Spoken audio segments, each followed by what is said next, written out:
동시에 산불이 여러 곳에서 발생했고 우리가 사는 곳에서 가까운 의성에서 발생한 산불이 안동까지 번졌는가 하면 영양에서도 산불이 발생하였고 급기야 봉화, 무례에서도 산불이 발생하고 말았지요. 이 범죄자들이 경찰 수사망이 점점 좁혀올 때 불안해지는 것처럼 봉화군 관내에서도 산불이 발생하였으니 은근히 걱정이 되기도 합니다. 얼마 전에는 미국에서 대형 산불이 나서 엄청난 피해가 있었는데 그 일이 이제 우리에게 닥쳐온 현실이 되고 말았으니 산불로 삶의 터전을 한순간에 잃어버린 사람들의 마음이 얼마나 허탈할까. 부모님이 계신 곳에 화재 소식을 들은 자녀들, 가족들의 마음은 또 얼마나 애가 탈까 싶습니다. 동시다발로 발생한 화재 앞에 인간이 할 수 있는 게 별로 없다는 것. 헬기로 물을 붓는 것도 어두울 때는 진화 작업이 불가능하고 봄철에 건조한 사냐가 강풍 앞에서는 인간이 불을 끈다는 것이 사실상 쉽지가 않은 것이죠.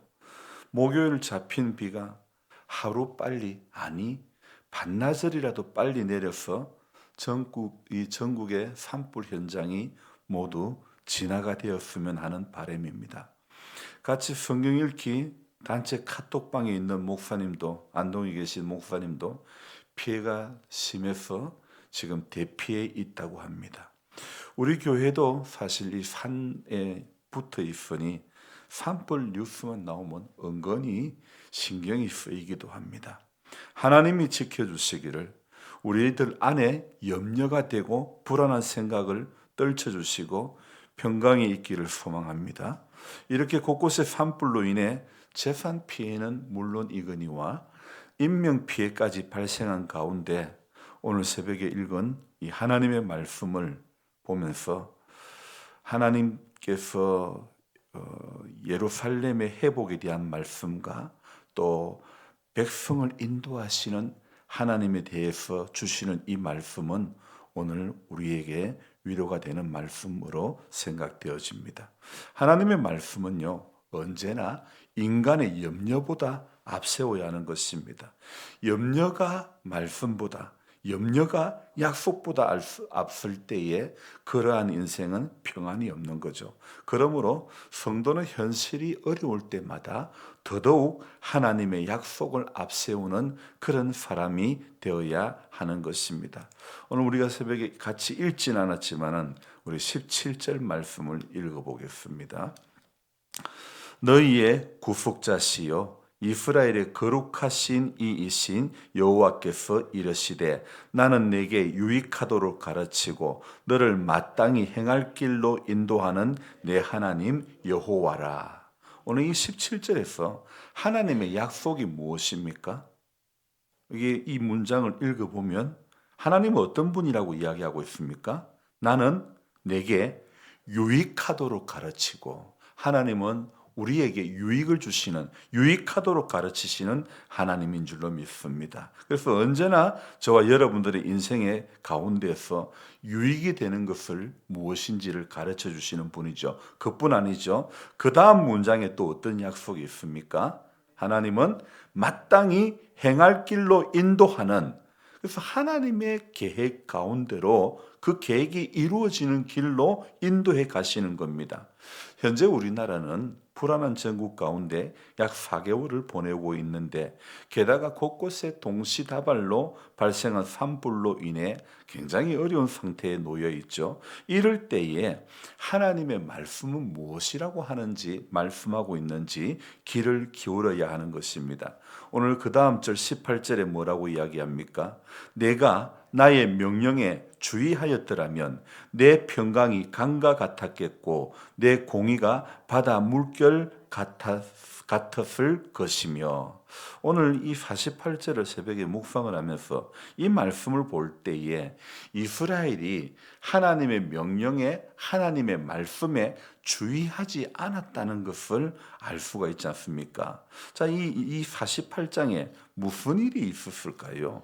오늘 1절 이제 우리가 같이 읽었던 1절 후반부를 보겠습니다. 이스라엘의 하나님을 기념하면서도 뭐가 없다고요? 진실이 없고 공의가 없도다. 그리고 2절도 읽어봅니다. 거룩한 성 출신이라고 스스로 부르며 이스라엘의 하나님을 의지한다 하며 그의 이름이 만군의 여호와라 하나. 자, 이 마치 이 2절을 보니까 어떤 마음이 드냐면 나더러 주여 주여 하는 자마다 다 천국에 들어가는 것이 아니라 그 말씀을 연상케 하고 또 경건의 모양은 있으나 경건의 능력이 없는, 그래서 진실과 공의는 찾아볼 수가 없다는 것을 이야기하고 있죠. 하나님을 의지한다고 하지만 오늘 2절과 4절의 말씀에 의하면 하나님의 말씀은 들으려 하지 않는다는 것입니다. 그러니까 그 안에 하나님을 기념하면서도 진실이 없고 공의가 없으니 말로서는 하나님을 의지한다 하면서도 어떻다고요? 하나님의 말씀은 들으려고 하지 않는다는 것입니다. 그리고 그것도 하나님께서 친히 선지자들을 통해 예언자들을 통해 알려주셨고 이루어 주셨는데도 그뿐 아니라 이미 알려준 것뿐만 아니라 그들이 전혀 들어본 일이 없는 새로운 일도 행하실 것이라고 약속하고 있음에도 이스라엘은 듣고 마음에 깨달음이 없다는 것입니다. 그래서 이사야 48장 서두의 말씀은요, 이스라엘과 유다 백성을 향한 책망의 말씀을 하고 있는데 여기에서 우리는 이사야가 말하는 하나님을 기념하면서도 진실이 없고 공의가 없는 사람이 약 2500년 전에 이 이스라엘과 유다 백성에게만 해당되는 말씀인가? 우리가 한번 생각해 볼 때에 이 주어진 48장의 이 말씀은 오늘 우리를 보시는 주님의 마음이 이러하지 않을까 이렇게 생각을 해봅니다. 여러분, 하나님의 영광을 더럽히는 사람이 무신론자나 불신자나 다른 종교인이 아닙니다. 하나님의 영광을 더럽히는 것은요, 어떤 사람이냐?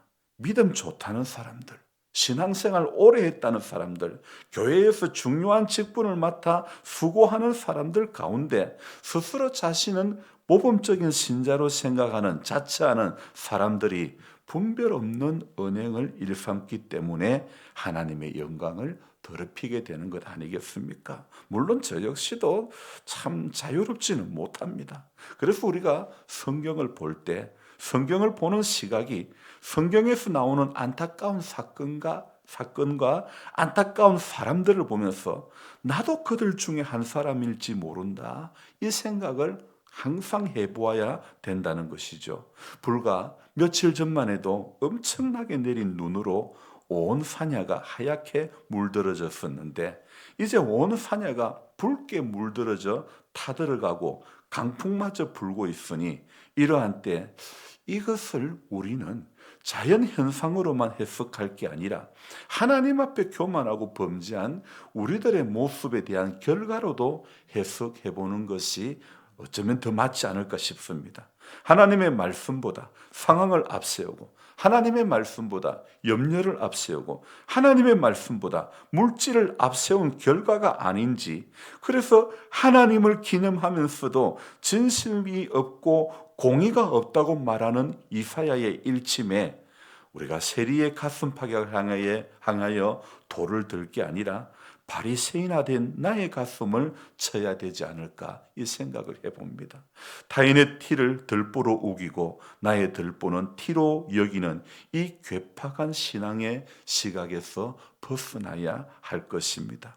여러분, 지금 한국교회의 잘못이 무엇입니까?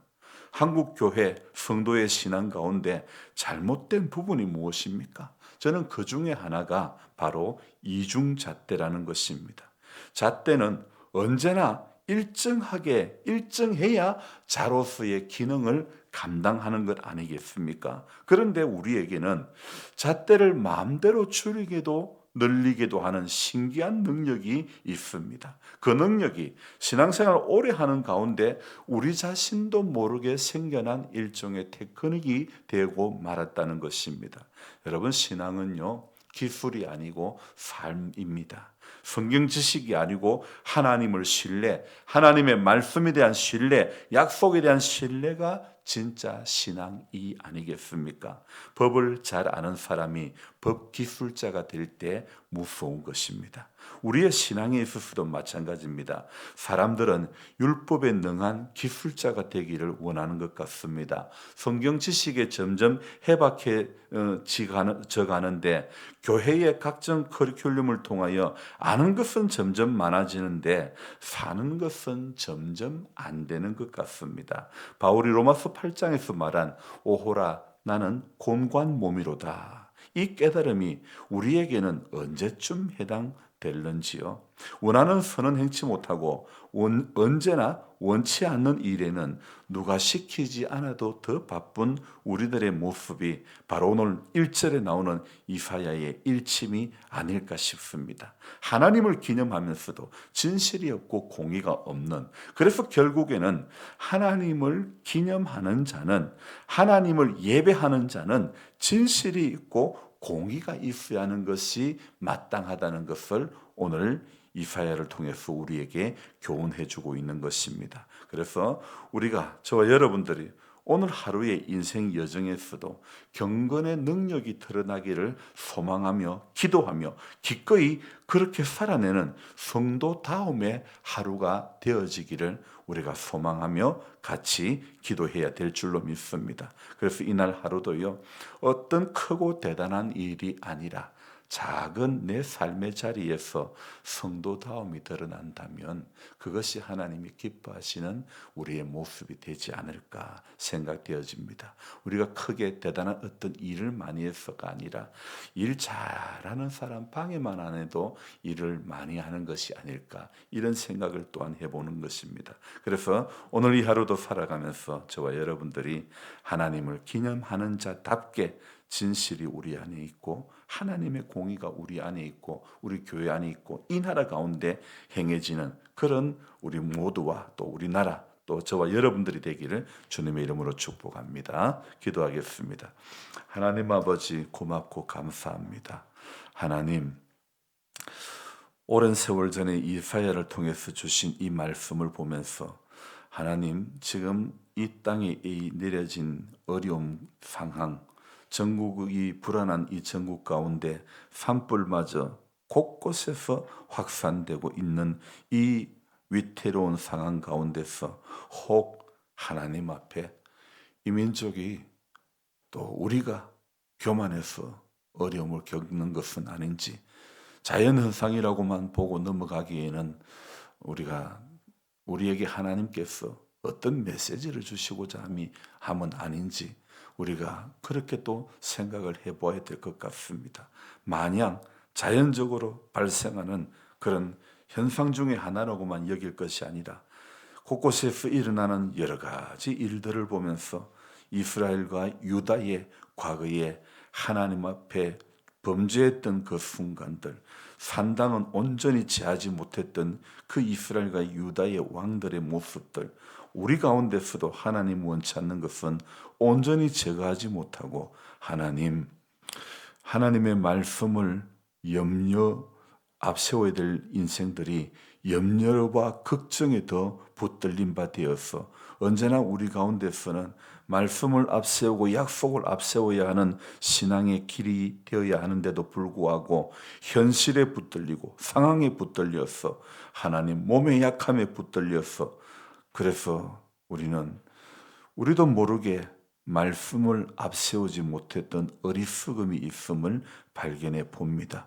하나님 약속에 대한 신뢰가 없을 때, 하나님을 신뢰하지 못할 때에 하나님 그 신앙은 열매를 결코 맺을 수가 없습니다. 우리 신앙은 기술이 아니고 우리 신앙은 지식도 아니고 우리 신앙은 삶이 되어야 하는 것입니다. 주님, 이렇게 말씀을 전할 때마다 전하는 사람도 참 부족함을 늘 느낍니다. 우리 하나님, 우리의 약함을 불쌍히 여겨주시고 언제나 하나님 말씀을 내 신앙의 제일 앞자리에 먼저 세울 수 있는 우리 모두가 될 수 있도록 도와 주옵소서.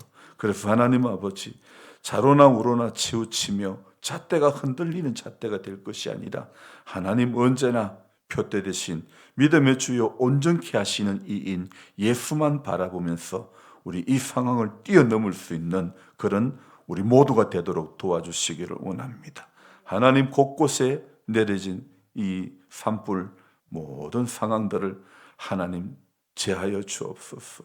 비를 내려 주옵소서. 속히 산불이 진화되어지게 해주시고 우리 국민들의 일상의 자리가 하나님 아버지 평안으로 다시 돌아갈 수 있도록 복구의 길들이 엄두조차 나지 않겠지만 하나님 다시 한번 새 힘을 더해 주시고 어려움을 당한 모든 가정들, 삶의 터전을 잃어버린 모든 분들을 위로해 주시고 소망의 주님께서 이 가운데서 함께 해 주시고 빠른 시일 내에 모든 상황들이 종결되게 해주시고 복구가 되어지는 은혜가 있게 해 주시옵소서. 이 마을을 또한 붙들어 주셔서 하나님 아버지 불꽃 같은 눈동자로 지켜주시고 어려운 일을 당치 않도록 하나님의 선한 손길이 함께 해 주옵소서. 감사를 드리며 예수님의 이름으로 기도드리옵나이다.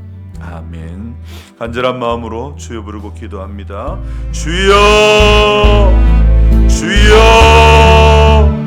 주여. 하나님 아버지, 새로운 날을 허락해 주시는 감사드립니다. 이사야의